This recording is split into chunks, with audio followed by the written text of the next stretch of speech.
On the way back from Lewis's funeral, my mom told me to start packing.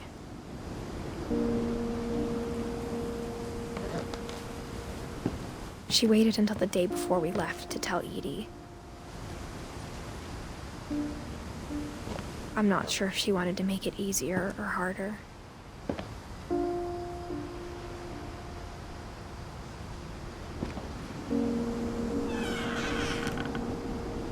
I wish we'd stayed.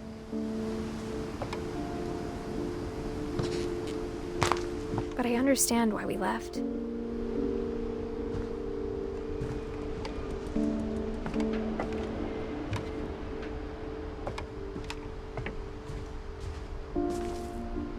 My mom ended up leaving everything behind.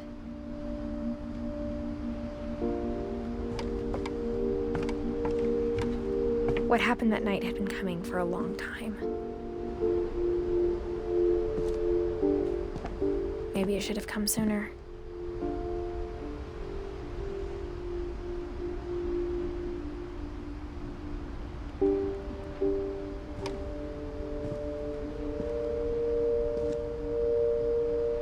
But it had to end one way or another. All that's left now is to tell you about that last night.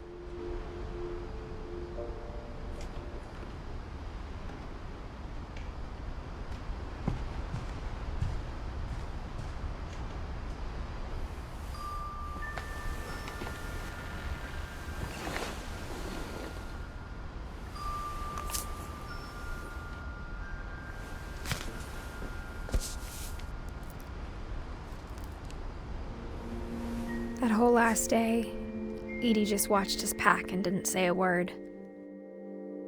Until supper, when she raised her glass and said, "To our final night together, and all our final nights apart." Grandma, you know what I said about alcohol. Some of your medications are very Edith, specific. I left a present for you in the hallway. Why don't you go open it? The grown-ups have to argue now. I'm sorry, you're right. We're all leaving tomorrow. Let's just enjoy our last... I'm not leaving. Edith, you're excused.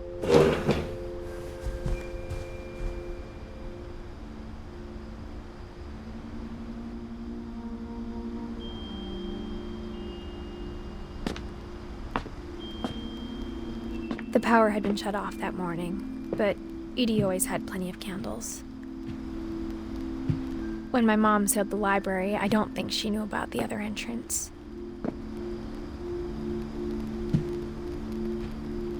Or that Edie had a key to it.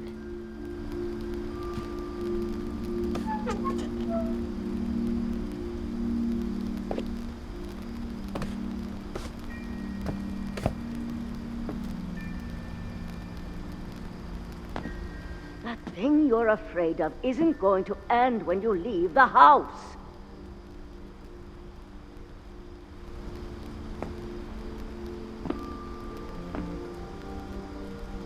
Edith has a right to know these stories. My children are dead because of your stories. I think it's best if Edith and I leave tonight.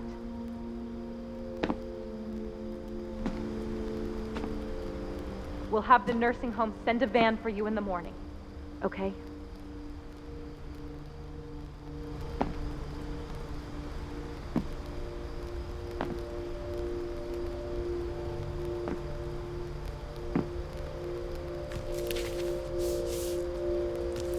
Dear Edith, there's so many stories I wish I could tell you, but there's only time for one.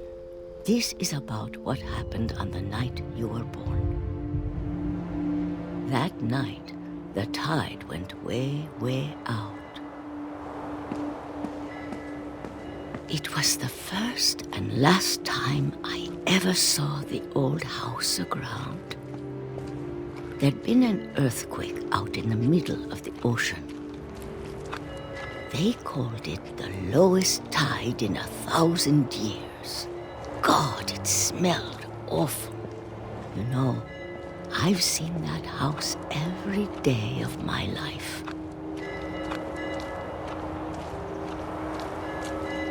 But I never thought I'd go back to it. when the fog rolled in, I lost my way.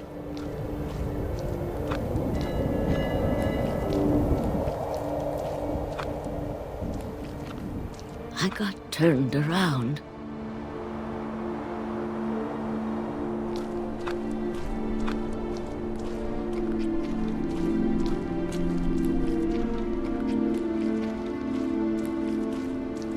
For a while, I wandered.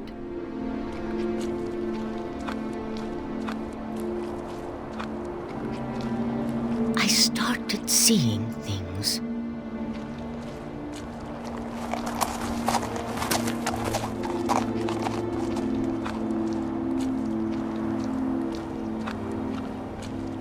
Things I'd forgotten had ever existed.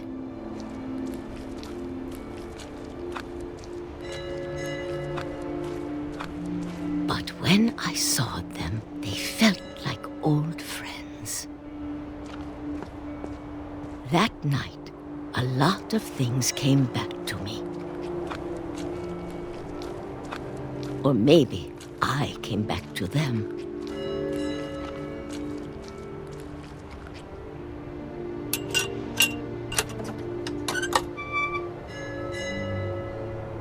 Things I can't explain, but that I need you to try and... Edith, what are you doing in here?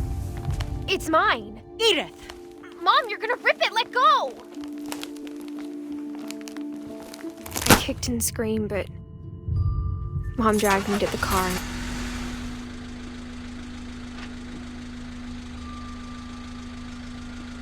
I never saw Great-Grandma Edie again. The next morning, the van came to pick her up, but she was already gone. After that, we moved around a lot.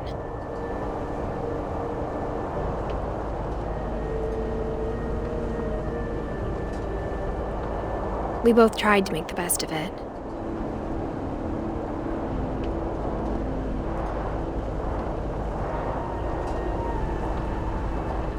A few years went by.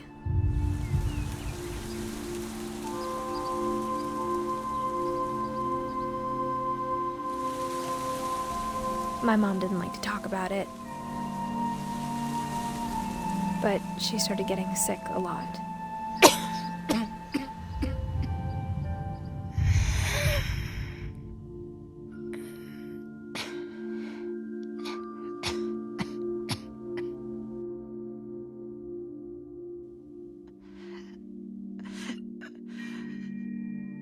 She got better for a while,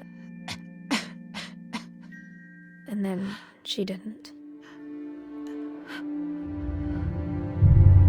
And then I was alone.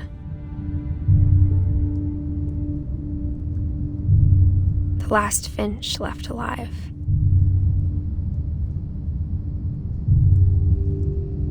Until I found out about you. I'm still not sure what to tell you about all this. If we lived forever, maybe we'd have time to understand things. But as it is, I think the best we can do is try to open our eyes. And appreciate how strange and brief all of this is.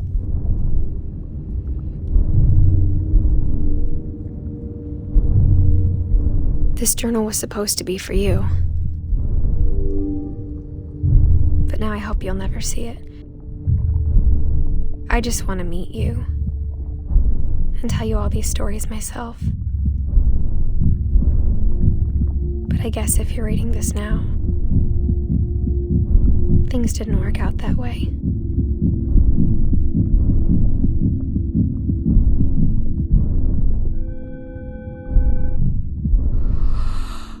This is where your story begins. I'm sorry I won't be there to see it. It's a lot to ask, but I don't want you to be sad that I'm gone. I want you to be amazed that any of us ever had a chance to be here at all. Good luck.